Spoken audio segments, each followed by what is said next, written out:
Hey,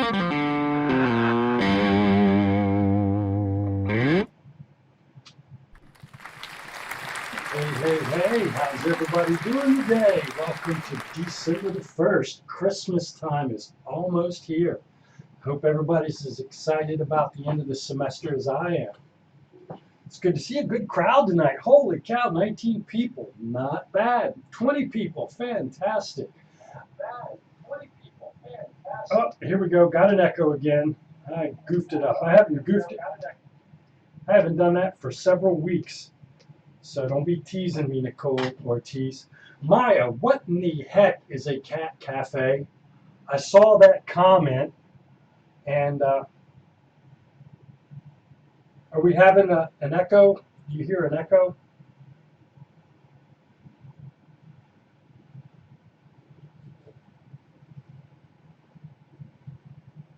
Okay, good. Sound is good. Fantastic. So how you folks doing today? Riley, good to see you. Oh, right. I know, Leanne.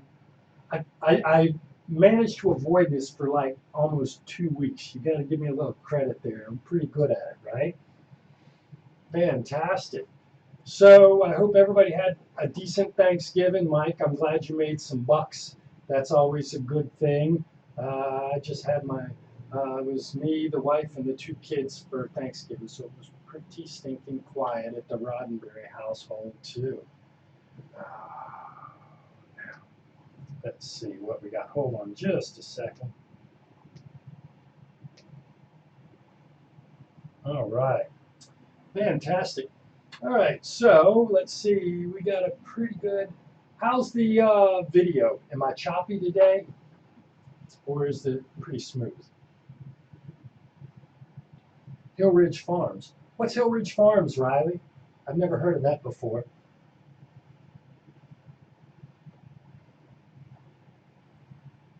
Go ahead and type that in while I'm getting ready to start. All right, so let's go ahead and get started today with the lecture. It's 11:01, so I think we're ready to start. Okay, so chapter 15, psychological treatment. So last week we were talking about the diagnostic process, how we decide whether or not someone is suffering from a psychological disorder. We talked about the nature of differential diagnosis, and we talked about how the different kinds of psychological disorders that we have. This week we're going to talk about treating psychological disorders, and I want to drive your attention again to the disclaimer that I have scrolling at the bottom of this screen. Remember, Dr. Roddenberry is a social psychologist, not a clinical psychologist. I have knowledge and I have some opinions, but if anything I say disagrees with what you hear from your clinical professional, please pay attention to what they say and not what I say. Okay? Oh no, Leanne said your depression spiked during Thanksgiving break. You know, it's weird sometimes when you get off the day-to-day routine and you have to stop for a couple of days. Sometimes things can kind of get in your mind. The doldrums of the holiday, I get that, Leanne. I hope you're feeling better now. And hopefully class will put a smile on your face today. Okay. Oh, it's been a tough week, right? I'm sorry, Leanne. That's a bummer. That is such a bummer. I hope there's something I can do to make you smile today. Drive through. Nice. Okay. Cool. That's not the one out in Clayton, is it, Riley? I'm not sure if that's what you're talking about, because I know that there's one outdoor kind of lights place in Clayton. I'm not sure if that's the one you're talking about. Fantastic. Well, I am here to make you laugh, Leanne. That is my job. Okay? So, maybe a better laugh than that. Okay. Cool. So let's go ahead and get started today. Okay. Oh, I see Tara Solomon is here. Hello, Tara. Good to see you. Thanks for showing up today. Wow, 23 people. I can tell we're getting to the end of the semester. Now everybody's coming back in to say hello. And so it's good to have you. I had a great thanks and absolutely nothing for 4 days straight, right, Chris Figueroa? That's always a nice thing, too. So, okay. All right, so if you remember from last week, I talked to you about the different kinds of therapy professionals. We have psychiatrists, we have clinical psychologists, and then we have the counseling psychologists. Remember, the psychiatrists are actually medical doctors who specialize in problems associated with the nervous system. Clinical psychologists, on the other hand, apply to graduate schools in psychology and or have PhDs in psychologies instead of MD degrees. And counseling psychologists are those people that typically help us treat adjustment disorders and difficulties that we might have with our environment, kind of like dealing with Thanksgiving or a breakup, Leanne. So those are the kind of helping professionals. Now, what we're going to do today is talk a little bit about the styles of treatment that we use to help people who are suffering from psychological disorders. Okay. Welcome, Gita. Good to see you. Thanks. Fantastic. 27 people here. Wow. Okay, so we're going to talk about treating psychological disorders. How do we treat psychological disorders? You know what crazy thing is? We've sort of been talking about this the entire semester long because we talked about biopsych in chapter 2, and we talked about chemicals and chemical deficiencies in the brain. And you know what? That's one way we treat psychological disorders is by trying to fix these chemical inefficiencies in the brain. And then you know what? We talked about behavior, changing the way you think and the way you behave in chapter 6. You know what? There are behavioral therapies that have been used to help people suffering from clinical disorders. So behaviorism is a way that we treat psychological disorders. And then, you know what, we talked about cognitive psychology, and I talked about thinking as a habit and the way people think.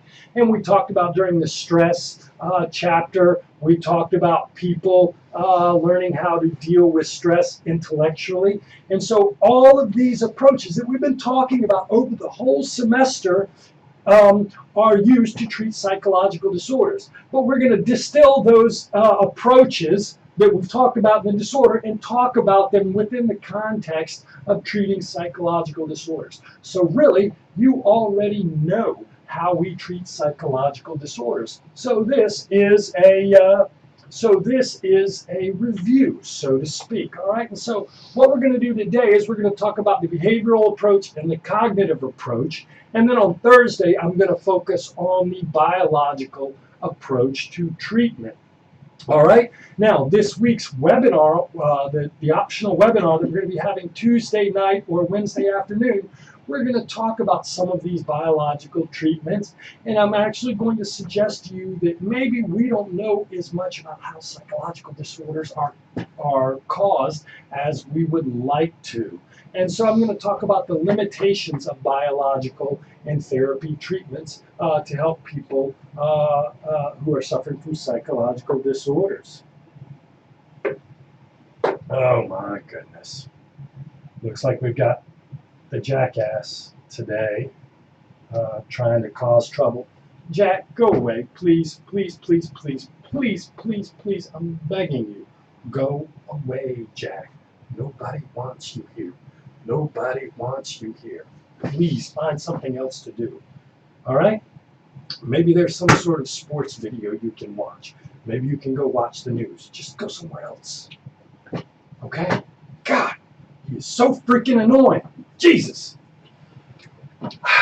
Okay, so let's talk today about psychotherapy. And your book in chapter 15 is going to have 6 different psychotherapy approaches that are used to treat people with psychological disorders. By psychotherapy, I mean talk therapy. So we're going to talk about medicines on Thursday. We're going to talk about psychosurgery on Thursday. We're going to talk about all of these things on Thursday.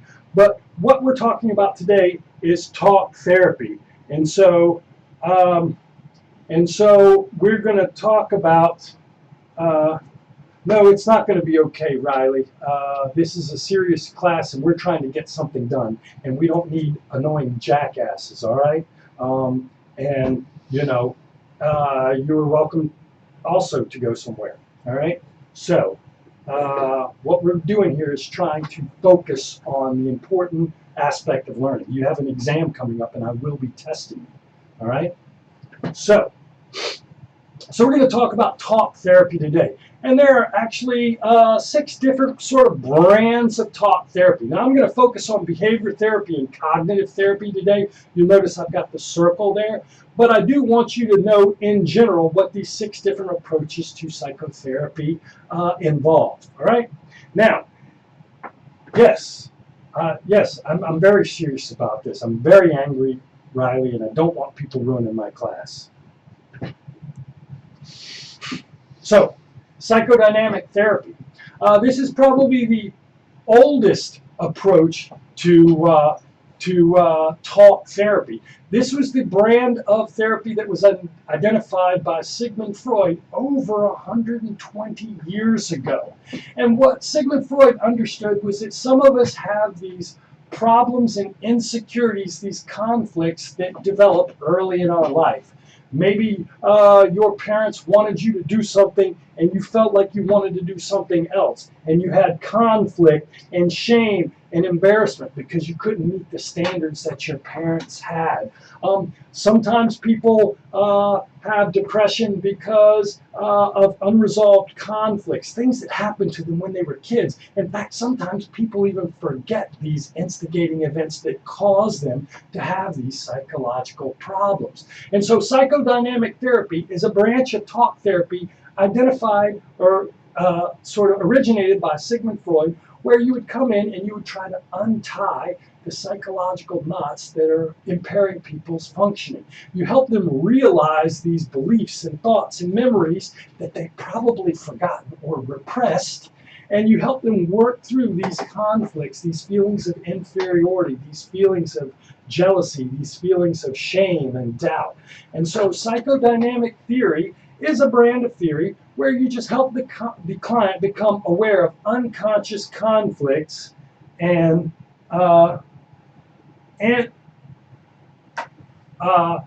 you try to deal with the unconscious conflicts that affect a person's psychological functioning. So some people are anxious because their parents made them feel anxious and embarrassed when they were young kids, and they don't even realize this event has instigated all this. So what you do as the psychologist is you come in there and you talk with them and you let them talk about their feelings and you look for these conflicts and bring it out.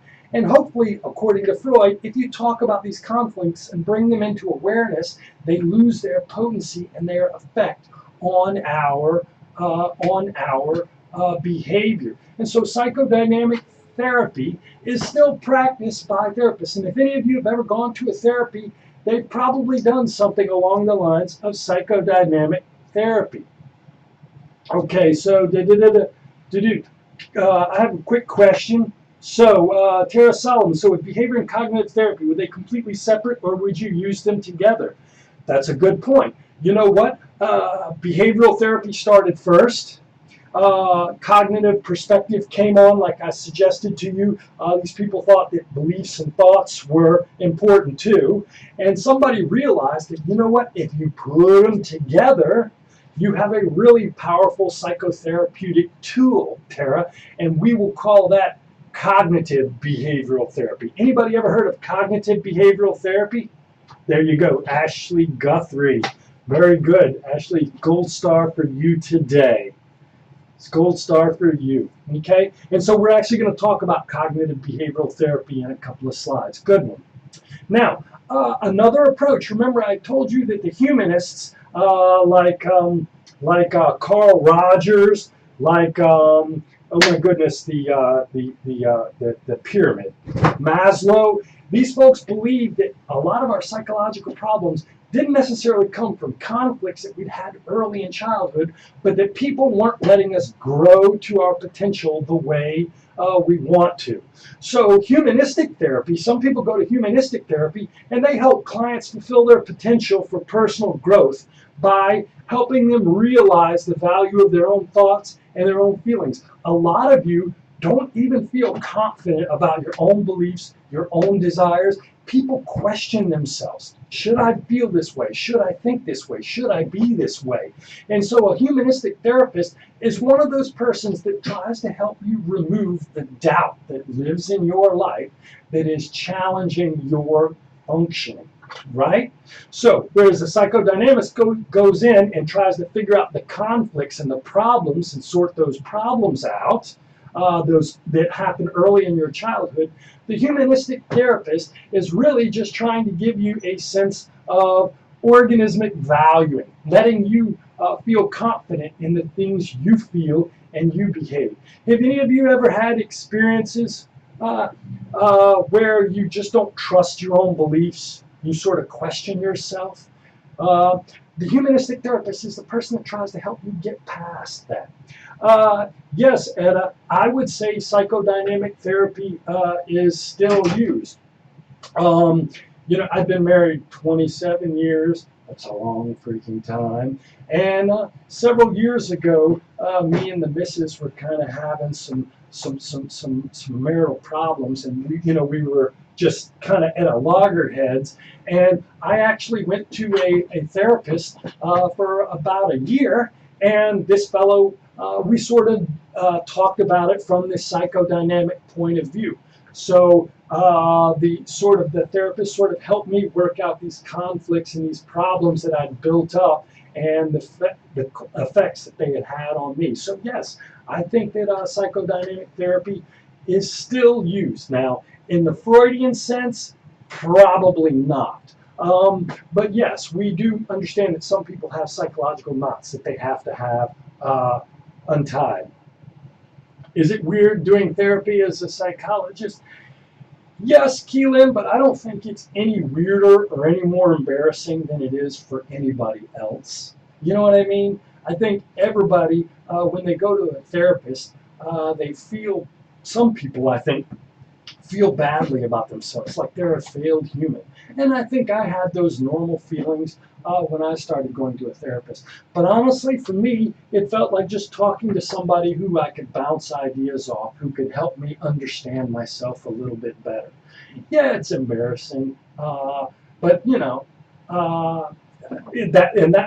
again was my own inferiority coming up. Just like when you're sick, you go to a medical doctor without embarrassment. We got to learn how to go to psychologists without embarrassment when we need help. I know this. Why am I paying for this? Yeah. Actually, it was kind of funny because I knew more of the lingo and was able to talk in professional terms. I don't know if that helped therapy or actually hurt therapy. It's kind of weird. I was reluctant to talk to my therapist at first because she was a stranger. I understand that. You know what? I actually went to high school with my therapist. I had known him from high school. We played baseball. Hadn't talked for like 25 years. And I found out on Facebook that he was a therapist and I was having these problems. I was like, shit, you know what? I'll go talk to EJ. I knew him back as a kid. And I felt more comfortable because I felt like he knew who I was as a person. We grew up, went to the same high school. So I felt, you know what? If anybody's going to understand me and where I come from, it would be this guy, right? So yeah. So, and the reason I tell you this, folks, is because I want you not to feel embarrassed about going to see a therapist. I did. We all do. Everybody goes to a doctor, a medical doctor. And so if you're having issues and you want to talk to people, you shouldn't feel embarrassed at all about it. Okay? So, my husband is not about, I always keep everything inside, and then the time comes and I just explode. Exactly, Etta. That's sort of the problem that I was having. I was exploding and getting mad over stupid things and dealing with issues by having other unrelated problems. So for me, it was a question of identifying what was really bothering me instead of the other things that I pretended were bothering me about the marriage. Absolutely, we got to erase that stigma. Okay, he is the one hearing all the crap. Okay, good enough. I see we've got a bunch of chat going on. I'm trying to keep up with it. I apologize if I miss any of your questions. I'm too interested in hearing my own voice, right? Okay, so now group therapy. You know, the interesting thing about group therapy is sometimes it's important to hear other people talking about their problems as well as you talking about your problems. One of the things that can happen if you go to see a therapist one-on-one is you can be left with the belief that you are the only person who's experiencing this kind of problem. And that can make it harder for people because they feel unique and weird, and this shouldn't be happening to me, and that can actually interfere with the therapy process. So sometimes it's good to find out that other people are having the same problems as you are. And maybe there are things that are happening to me in my marriage that I can talk about that will provide some insight to help you in your marriage. So group therapy is a good way to help people in a collaborative context. Okay, so it's really nice sometimes to have group therapy. Now, and sometimes the problem isn't just you, it's the dynamic that your family is in, right? So sometimes you may have a parent or a child or somebody who's acting out, and that sort of affects the entire family. And so a good way to do treatment is to bring the whole family into the therapy session and work through the problems as a unit. Psychological problems aren't always just about you, the individual, the atom. They represent the whole molecule, the whole environment that you find yourself in. So family therapists help families work on dysfunctional dynamics within the family. Okay? Oh my God, my mother-in-law, she needs therapy. Right, and sometimes one parent that needs therapy can cause a cascade of problems in the whole family. And that's why sometimes it's useful to have the whole family go in there and work through these problems. Now, in group therapy or in family therapy, you can engage in psychodynamic. So the group and the family therapy are just settings, right? But within those settings, you can approach it from a psychodynamic point of view and talk about the undiscovered problems that are in the family. Sometimes you can talk about it from a humanistic perspective, or sometimes you can even treat it from a cognitive behavioral perspective. So think of group therapy and family therapy more as settings per se, and not approaches to dealing with problems. Does that make sense? Oh no. I know exactly what you're talking about, Etta. It is tough when you have trouble with the in-laws. My mother-in-law is not awful. She's a little bit of a Budinsky sometimes and tries to get in people's business, but she is not the worst. But I do know that there are in-laws. Sometimes you have parents who even want to sabotage a relationship because they don't like it or they don't understand it, right? And so it's important to bring the whole family in there and talk about it. Of course, she doesn't see she has a problem, right, Etta? And that, in fact, is the problem. One of the things for me, I found out is that sometimes I looked at my own limitations, the problems that I had in myself, the way I dealt with situations. And it's really hard to find out about yourself and to learn the truth about yourself. But it can be useful when you come up against that and you're made aware of the ways in which you're sabotaging your own life or your own relationships. Got married, but it's time for him, right? But she's OCD too. Okay, sounds like your mother-in-law might have a larger bag of troubles that we don't need to talk, that we can't talk about. I'm sad, Etta. You know, my mother-in-law actually threatened not to come to the wedding. She had a real problem with her daughter moving on. She had been involved in some unhappy relationships, and I think she was really weirded out when her daughter was moving towards marriage, especially at such a young age. We were 24 and 21. And so she did cause a little bit of friction. 30 years ago, water under the bridge, but yeah, she was problematic at the time.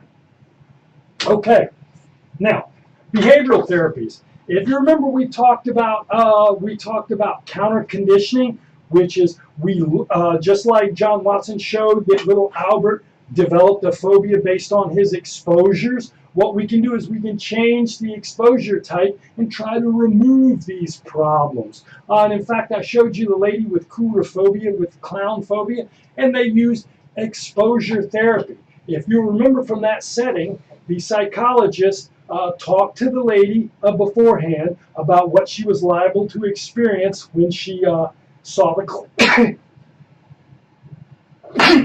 she saw the clown for the first time, right?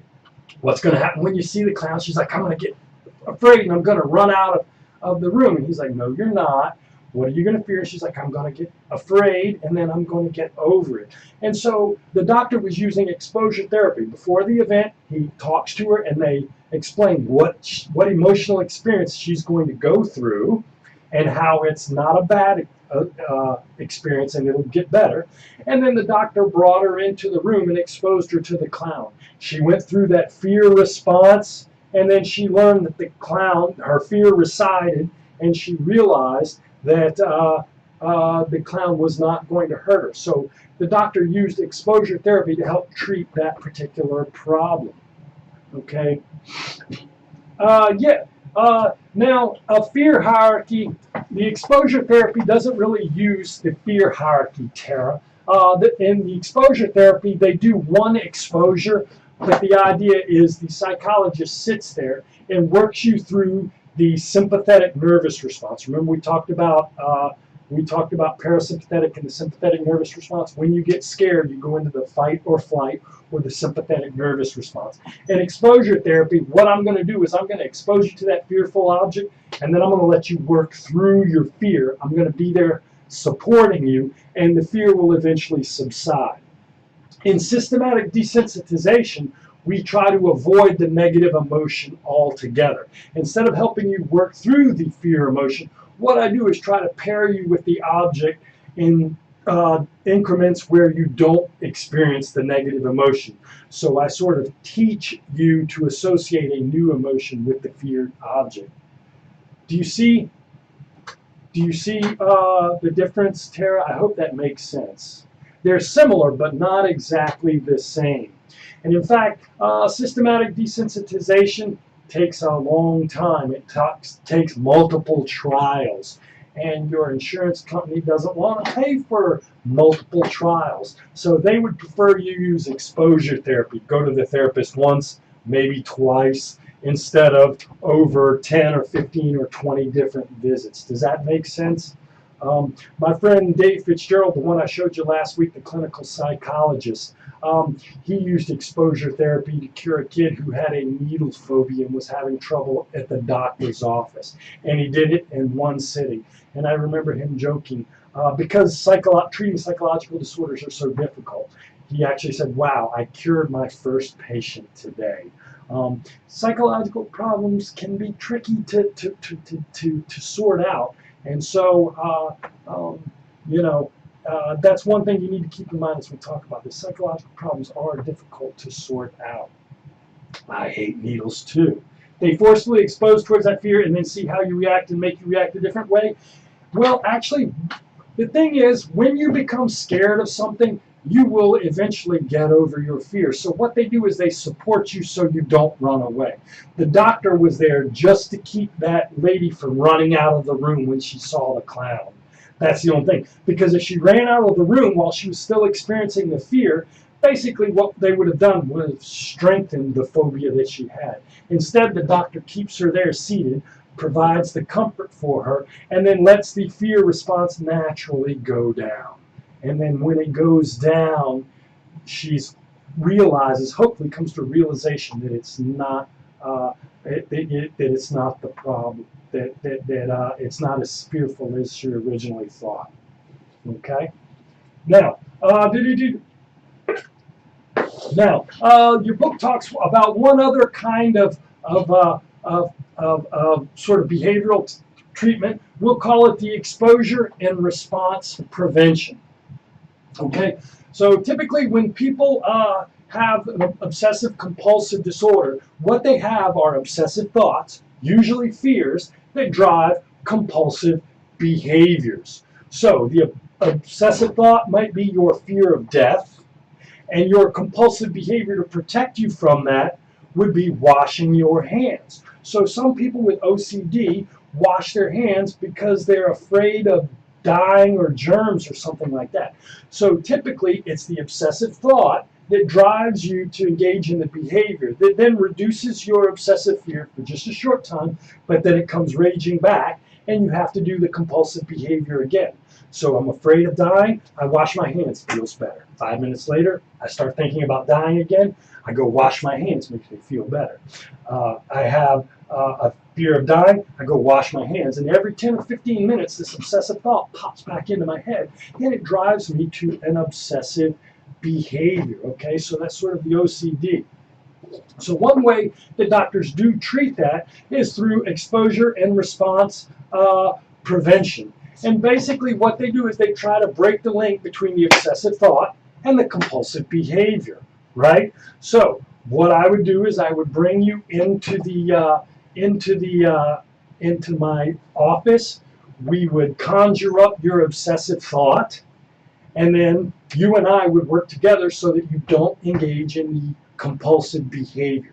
So we'd have you think about your own mortality. You'd really, really want to wash your hands, but I would have you sit there, and after a few minutes, the desire to wash your hands would go away. And so the idea is to sort of break the link between this obsessive thought and this compulsive behavior. Does that make sense? Does that make sense? I hope it does. Now, if you look right underneath of me, what they're going to show you is that, that this sort of therapy works much better than just giving a person drugs to treat that compulsive behavior. So really what you're going to find when most of you go to psychologists, you're going to find they don't just use a talk therapy and they don't just use drug therapy. What they usually do is sort of a combination of both therapies. So I may give you antidepressant medication, but at the same time, we're going to engage in talk therapy and try to sort through the problems that are leading to these depressive episodes. So I'm going to try to elevate your mood with a drug, but I'm also going to try to talk to you about the instigating events, the beliefs, the thoughts that create the depressive episodes.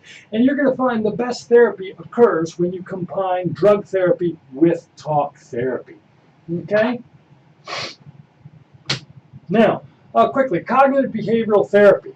It's the most popular form of talk therapy. It's all the rage. Everybody's doing CBT, CBT, CBT. If you go to a psychological therapist, chances are they're using CBT.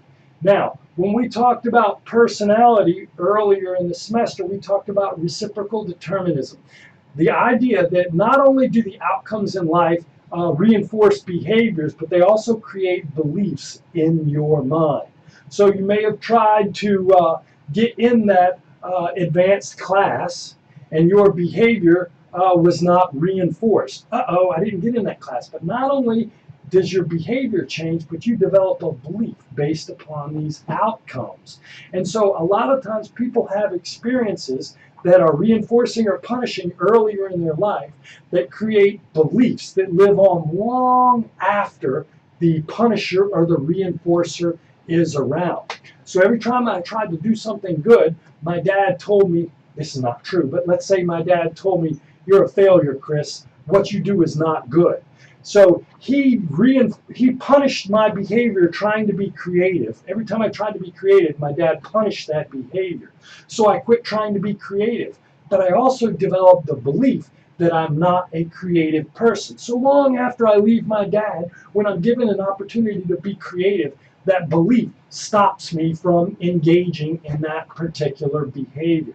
So cognitive behavioral therapy knows that not only do we have to change the reinforcers and the punishers, the environment, but we also have to change the beliefs that were created by the reinforcers or the punishers. Okay? Now, thinking is a learned habit. We learn how to think just like we learn how to behave. And if you have habitual behaviors, you probably all have habitual behaviors. right? I try not to step on cracks when I walk. I try to, I can be a little compulsive in my behaviors, sometimes keeping doors closed, making sure that things are just right. Thinking not only is behavior a learned habit, but thinking is a learned habit. And I notice some people, no matter how good things turn out, they always focus on the negative. Does anybody have a friend who always focuses on the negative? Do any of you focus on the negative too much? Right? So a lot of times we can actually learn these self-defeating habits of thinking. Leanne, sounds to me like we are a lot more similar than we are different, my dear. Right? And so thinking is a habit. So what cognitive behavioral therapy tries to do is it tries to break these thought habits. Now, what happens is most people engage in what called cognitive distortions, which are habitual habits of interpreting events that are A, inaccurate, and are B, psychologically impairing. Now, for me, my dad was always a little harsh on me, and we moved around a lot, and I didn't have a ton of friends because we were always moving to a new place. And so I got sort of, if you will, into the habit of thinking that people are responding to me negatively. When people would say things, I would tend to interpret them in the most negative way possible.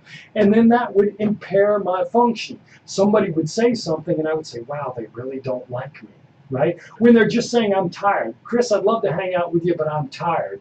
I interpret that as they're not tired, they just don't want to be around me. And so sometimes we can begin to interpret events in our daily events in habitual ways that are inaccurate and psychologically impairing. Okay? So, what the cognitive behavioral psychologist does is that they attempt to break through these impairing habits of thought. So, what are some irrational beliefs? How many of you spend a lot of time saying, I should do this, I must do this, I need to do this. If I don't do this, I am wrong. Some of us tend to be driven by these statements that we have to do something. In fact, early cognitive psychologists called this masturbating. Don't masturbate. That's bad for you. Don't masturbate. Right? Of course you do, Nicole. And I don't like it. I found everybody, Leanne, I think we all do this to a certain extent, right? Now, how many of you say, oh my God, this is the worst thing ever? You made a B- and it's the worst thing ever. You didn't get a date on Friday night. This must be the worst thing ever. You didn't get into this class. It must be the worst thing ever. Right? A lot of people catastrophize the bad events that happen to them. Just because you didn't get into nursing school this semester doesn't mean you're not getting into nursing school next semester. And I'll throw that out there to you, Nicole Ortiz, because I know you're the one who's focusing on trying to get into nursing school. I know you're going to get into nursing school because you're super smart, Nicole. But if you don't get in next semester, don't catastrophize the event. A lot of us are going to catastrophize the events that happen to us. Oh, I'm sorry, Leanne. She's going to say me, the whole class. Oh, you're hilarious. Yeah, I can tell some of you are some hard-charging people. Etta, I can tell growing up in Poland, you had a lot of rules, and it seems like there were a lot of expectations in your culture, Etta, about how you behave. And so I could see that probably being, I've gotten to know you over the course of this semester, and I feel like that might be you just a little bit, right? Then I was an absolute failure. Absolutely. A lot of people feel like that.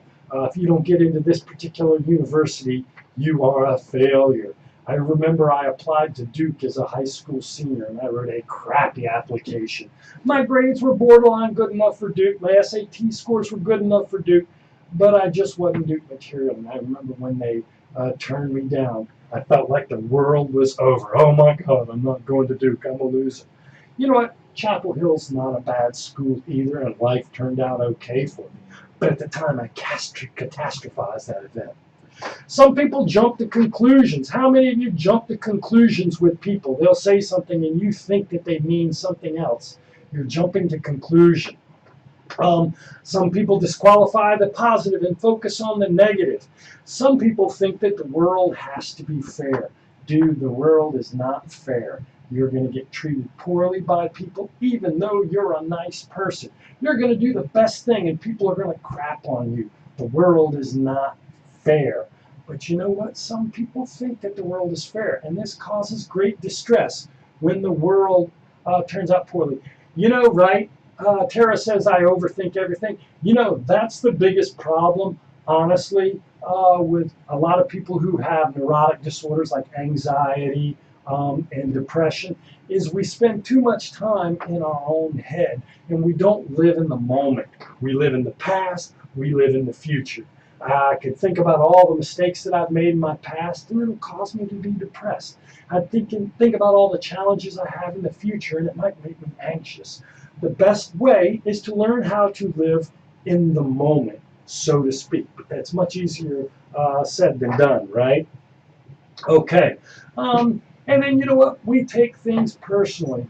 You know, I could take it personally that whoever is, that Jack is trying to ruin my lectures. It's not me personally. He doesn't have a problem with me. Jack's got a problem with himself. So even though I'm rude to him and I'm trying to run him off this class, I don't hate Jack. I'm not going to worry about Jack. As soon as I hit the end button on this particular lecture, I'm not going to think about Jack anymore, because it's not about me. Jack's got his own problems that he has trouble dealing with. So just don't take that personally, okay? The things I've done to try and turn it off. You know, right? And I think that's why meditation is a good thing to do, because it helps you clear the mind. Because it turns out that most of the time when people ruminate or think about things, they usually ruminate about negative things. Nobody sits and thinks about the time that something good happened to them. Most of us sit around and think about the time that bad things happen to us.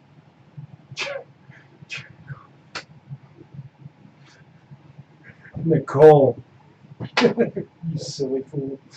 Okay, right? So, the maladaptive pattern. Any of you ever been yelled at by your boss? I've been yelled at by my boss, or yelled at by a coworker. You know, a lot of us take that person and say, oh my God, I must be a bad person. And you know what? If you're a bad person, of course you're going to be depressed, because being a bad person sucks, right? But instead, what the clinical psychologist is going to do is going to teach you how to reinterpret those those events. When your boss yells at you, you have to say, you know what, maybe it's my boss's problem. And that leads to a better psychological outcome.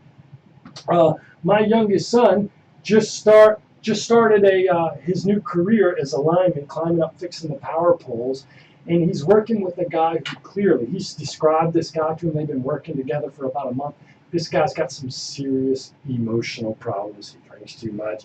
He's been through several divorces. He's gotten fired from a bunch of companies. And he screams and yells at my young son all day long. My kid's 18. It's his first job, first real career job.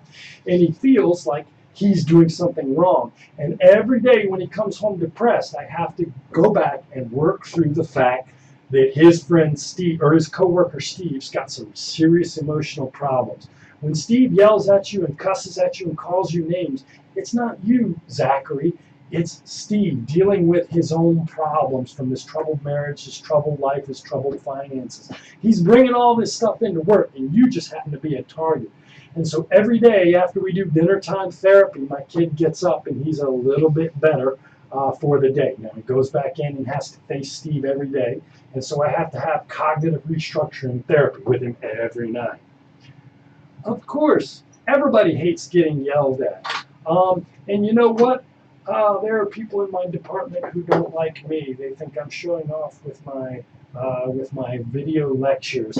And when I try to help them, people judge me. People are all the time at work. And you know what they are? They're freaking haters, man. Don't let the haters get you down. That's the problem. Cognitive restructuring helps you deal with the haters that are a part of life. Okay? So, so let's go ahead. So here's the deal with cognitive restructuring. You need to learn how to identify the situations in which your thinking is going off the rails. So what I want my son to do is to understand when his coworker starts screaming at him and calling him names because he's an older fella. I want my son to stop and realize consciously that it's not me. It's Steve's problem. And so what you want to do is become aware of these habitual thought patterns. So in my therapy office, Leanne, I would sit around and you would tell me about things that make you anxious. And what we would do is we would come up with a plan to help you identify when situations occur that cause you to engage in this negative cascade of thoughts. So I'm going to tell you to become aware of these situations, and then you and I are going to practice new responses to the instigating event. And if we practice these events, hopefully the idea behind cognitive behavioral therapy is when you go out in the real world and you get negative feedback, like you don't get into nursing school, Nicole, you're going to, as soon as you start getting depressed, you're going to stop and say, you know what, I remember Dr. Roddenberry told me that this is that kind of situation where I'm going to go into a negative thought cascade. And you then are asked to engage in the new thought pattern. You come back to my office after this event, we talk about it, you say, Dr. Roddenberry, I didn't get into nursing school, but instead of engaging in this negative thought pattern, I did this. And then I would reinforce that behavior. And hopefully what we would do is teach you new patterns of thinking that are more adaptive to your functioning. Does that make sense? I'm getting a signal that says that my broadcast is kind of getting choppy. Are any of you having problems with my with the video on the broadcast at this point? Okay. All right. Well, you know what? That's all I wanted to talk about today. I just wanted you to know about the cognitive behavioral approach. This using systematic desensitization, exposure therapy, and cognitive restructuring. That's what a cognitive behavioral therapist does. They use behavioral techniques, but not only behavioral techniques, they engage in cognitive restructuring as well. Okay, good enough. I thought I saw a little blip for just a second, but hopefully it didn't last too long. All right, so does anybody have any questions? All right, I'm going to send a text out in just a few minutes with the video that I want you to watch for tonight, okay? And hopefully that you'll come to my Tuesday night webinar after having watched this video. And we're going to talk about the limitations of biological therapies for psychological disorders tonight. That will be the focus of this week's class, and I'm going to show you some pretty crazy stuff tonight, and hopefully it won't gross you out too much. All right? Any questions?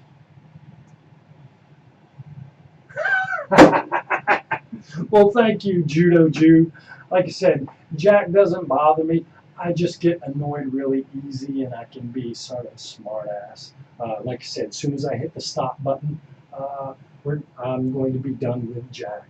But thank you very much. Fantastic. Yes, it will be happy hour at 8 p.m. tonight. I will be bringing my happy coffee. You folks may bring whatever happy beverage you like to bring.